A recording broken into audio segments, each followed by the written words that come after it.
Halo teman-teman, sampai akhir tahun ini 46 halte bus Transjakarta akan direvitalisasi. Awal September, tak kurang dari 14 halte akan ditutup sementara. Sebelum lanjut, subscribe dulu channel ini dan bunyikan loncengnya agar tidak ketinggalan update informasi seputaran Jakarta. Like dan share juga ya. Jika ada pertanyaan atau tanggapan, silakan isi di kolom komentar. Semoga opini kita sekecil apapun bisa menjadikan Jakarta lebih baik. Amin. Jakarta terus berbenah, termasuk di sektor pelayanan publik bidang transportasi umum. Salah satunya, peremajaan halte-halte bus Transjakarta yang ada di seantero kota. Bukan hanya peremajaan di permukaan, namun hingga upaya penyediaan beragam utilitas yang dianggap makin dibutuhkan warga ibu kota. Dalam perencanaannya, sampai dengan akhir tahun 2022 ini akan ada 46 halte bus Transjakarta yang akan direvitalisasi. Dan awal September ini, mulai tanggal 4, dimulai dengan revitalisasi 4 halte, yaitu 1. Halte Senen Sentral, 2. Halte SMK 57, 3. Halte Gatot Subroto Lipi, dan 4. Halte Kuningan Barat. Ini disusul pada hari Senin, tanggal 5 September, dengan penutupan 4 halte lagi, yaitu halte PGC 1, halte Manggarai, halte Jembatan Gantung, dan halte Kebayoran Lama. Yang terakhir ini bukan yang ada di jalur layang bus Transjakarta.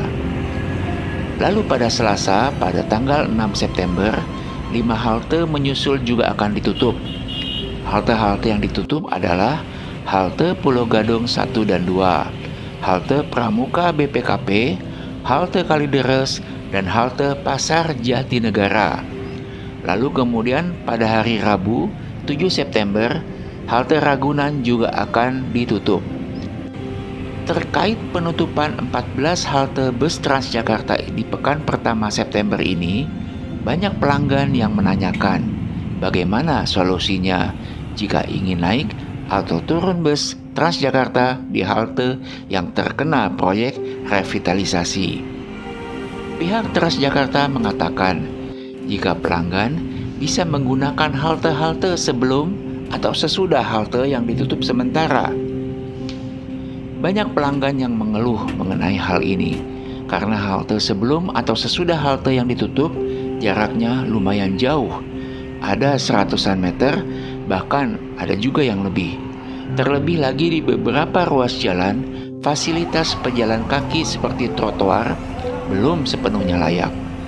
Bahkan seperti halnya trotoar di sekitar halte BNN Sutoyo Cawang, jangankan trotoar, ruas jalan saja dikuasai oleh deretan mobil yang parkir seenaknya.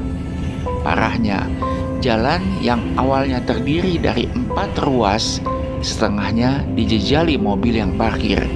Akibatnya, di daerah ini nyaris setiap hari terjadi kemacetan panjang. Bukan rahasia umum lagi jika penguasaan lahan jalanan umum ini dijadikan lahan parkir, dibackingi oknum-oknum aparat sendiri. Sampai hari ini belum ada tindakan apapun dari Satpol Jakarta Timur. Bagaimana ini Pak Wali Kota? Kapan mau membersihkan Jalan Sutoyo Cawang depan halte BNN Sutoyo dari mobil-mobil parkir yang tanpa hak menguasai setengah ruas jalan ini? Selain itu, trotoar juga belum memberikan perlindungan yang maksimal bagi para pejalan kaki.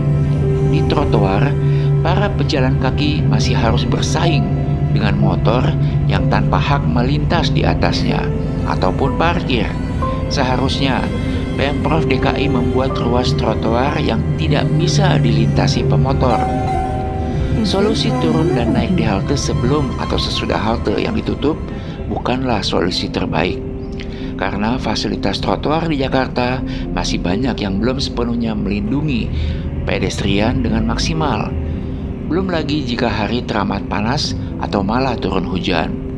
Belum lagi jika pelanggan itu ibu-ibu hamil, ibu-ibu dengan anak kecil, orang tua yang sudah lanjut usia, atau penyandang disabilitas. Ini semua harus dipikirkan. Mereka berjalan jauh tentu tidak bisa.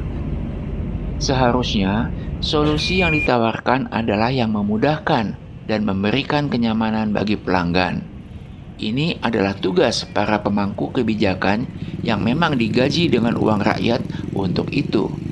Kita sebagai pelanggan biasa, rakyat biasa, hanya bisa memberi masukan dan berharap agar Pemprov DKI bisa memberikan solusi terbaik.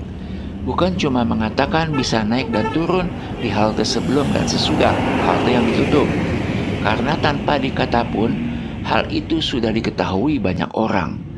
Semoga mereka bisa cepat memberikan jalan keluar terbaik bagi Jakarta. Pelanggan setia bus Transjakarta. Kita doakan saja, amin.